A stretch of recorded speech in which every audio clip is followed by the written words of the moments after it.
హైడ్రా అధికారులు వందల మంది పోలీసుల సమక్షంలో నల్ల చెరువు మీదకి వచ్చి అందులో చిన్న చిన్న షెడ్లు వేసుకొని జీవనం కొనసాగిస్తున్నటువంటి అనేక మంది షెడ్లను ఇళ్లను కూల్చివేయడం జరిగింది.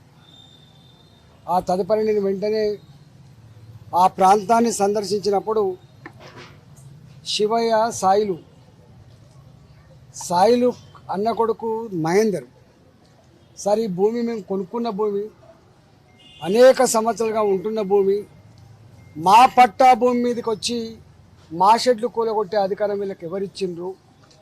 మేమేమి ఇల్లీగల్ భూములు కాదు, మేమేమి ఆక్రమించుకున్న భూములు కాదు అని కన్నీరు మున్నీరైంది. ఆ రోజు వందల మంది ఫ్లెక్సీ షాపులు నడుపుకునే వాళ్ళు, టెంట్ సామాను వేసుకొని నడుపుకునే వాళ్ళు, క్యాటరింగ్ నడుపుకునే వాళ్ళు, అంటే మామూలు కార్పెంటర్లు, మామూలు ఏడుపు కాదు అసలు.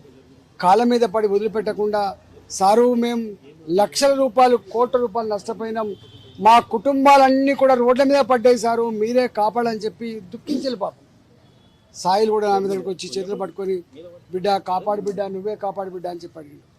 కానీ ఏ భూమి అయితే తల్లి తండ్రి సాయిలు యొక్క ఇప్పుడు చనిపోయిన బుచ్చమ్మ బిడ్డలకు ఇచ్చిందో, ఆ బిడ్డలు అల్లుళ్ళు మా భూమి పనికిరాడు కదా అమ్మ అని చెప్పి అన్నప్పుడు బావురమని ఇవాళ సూసైడ్ చేసుకోవడం జరిగింది.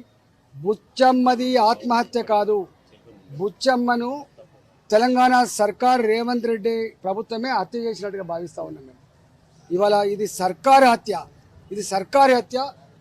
గతంలో మొన్న కూడా ఇట్లనే ఒక ఆమె గుండాగిపోయి చనిపోయిందని చెప్పిన వార్తలు విన్నాం. అనేక మంది, వేలాది మంది హైదరాబాద్ గడ్డ మీద చెరువుల పక్కన ఉన్న వాళ్ళు కావచ్చు, ప్రభుత్వ స్థలాల్లో 40 ఏళ్ళుగా 50 ఏళ్ళుగా పట్టాలు ఇచ్చిన తర్వాత కూడా ఇల్లు కట్టుకున్న వాళ్ళు కావచ్చు, వాళ్ళందరూ బిక్కుమంటూ బతుకుతున్నారు. శనివారం వచ్చిందంటే, ఆదివారం వచ్చిందంటే కంటి మీద కొనుక్కు లేకుండా, పొయ్యి మీద కుండ పెట్టకుండా ఇవాళ దిగాలమని బతుకుతున్న పరిస్థితి మనం చూస్తూ ఉన్నాం. ఇవాళ మూసి ప్రక్షాళన పేట కూడా 50 ఏళ్ల క్రితం చైతన్యపూరి, 50 ఏళ్ల క్రితం 60 ఫీట్ల పైన ఉంటుంది, సుక్క నీళ్ళు వచ్చే ప్రసక్తి లేనలేదు. అలాంటి వాడికి కూడా 5 కోట్లు పెట్టి కట్టుకున్న ఇళ్ళు, 2 కోట్లు పెట్టి కట్టుకున్న ఇళ్లకు మీరు ఖాళీ చేయాలి, మీకు 5 లక్షల రూపాయల 7 లక్షల రూపాయల డబుల్ బెడ్రూమ్ ఇస్తామని చెప్పి పోలీసు వాళ్ళు, రెవెన్యూ అధికారులు వాడు హింస పెట్టిన తీరు చూస్తే బావురమన్నది. గత 45 రోజులుగా నల్ల చెరువు కావచ్చు, అస్మత్పేట చెరువు కావచ్చు, కూకటపల్లి చెరువు కావచ్చు, ఇవాళ మా బోరమండలం ఉన్న చెరువు కావచ్చు, గిరిజాదిగూడలో ఉన్న చెరువు కావచ్చు, అనేక చెరువులలో వందల స్ట్రక్చర్స్ కూల్చివేసి ఇలా హైడ్రా అధికారులు మాకెవరిని అడగాల్సి అక్కర్లేదు, ఎవరికి నోటీసులు ఇవ్వాల్సి అక్కర్లేదు, మేమే సుప్రీం, రేవంత్ రెడ్డి మాకు అండగా ఉండని చెప్పి అహంకారపూరితంగా ఇవాళ వ్యవహరిస్తున్నారు. మాకు అనిపిస్తుంది రేవంత్ రెడ్డి గారికి తెలంగాణ ప్రజలు ఏడిపించి వాళ్ళ కళ్ళల్లో కన్నీళ్లు చూసి ఒక శాడిస్ట్ లాగా తాను మాత్రం ఇలా సంతోషాన్ని పొందుతున్నట్టు కనబడతా ఉంది. ఇలా ఆయన ఒక రాజులాగా, చక్రవర్తిలాగా, నిజాం సర్కార్ లాగా గతంలో అనేక మంది ముఖ్యమంత్రులు ఉన్నారు, అనేక ప్రభుత్వాలు చూసినాం. కానీ ఇట్లాంటి ప్రజలు నేర్పించుకొని ప్రజల దుఃఖాన్ని చూసి సంతోషపడే ముఖ్యమంత్రి కేవలం రేవంత్ రెడ్డి గారు మాత్రమే కనబడతా ఉన్నారు. 6 నెలల కాలంలోనే ఇవాళ అనేక రకాల తప్పుడు నిర్ణయాలు తీసుకొని ప్రజలు వేధించేటువంటి ముఖ్యమంత్రి.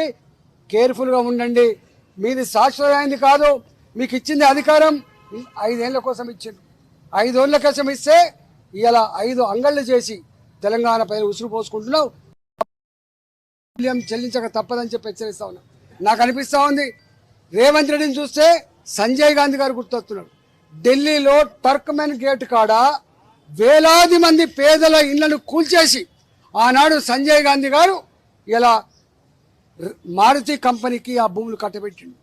ఇవాళ మాకు అనిపిస్తూ ఉంది ఇలా వేలాది మంది పేదల ఇళ్ళు కూల్చివేసి పెద్దలకు కట్టబెట్టే ప్రయత్నం రేవంత్ రెడ్డి గారు చేస్తున్నాడు కనబడతా ఉంది. ఇలా మూసి ప్రక్షాళన అంటే మేము అనుకున్నాం వరదలు రాకుండా ప్రక్షాళన చేస్తారని అనుకున్నాం, మురికి లేనటువంటి మంచి నదిని చేస్తారని అనుకున్నాం.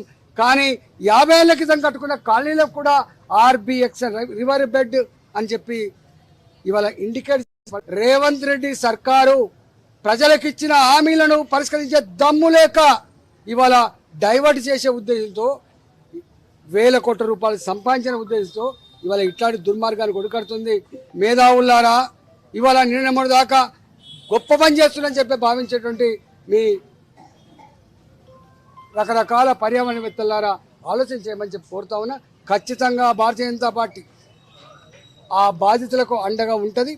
ఇలా ఈ ప్రభుత్వం మీద యుద్ధం ప్రకటిస్తామని చెప్పి ఈ సందర్భంగా తెలియజేస్తున్నా. ప్రజలారా, మీరు భయపడకండి, మీ వెంట మేము ఉన్నామని చెప్పి ఈ సందర్భంగా తెలియజేస్తా ఉన్నా.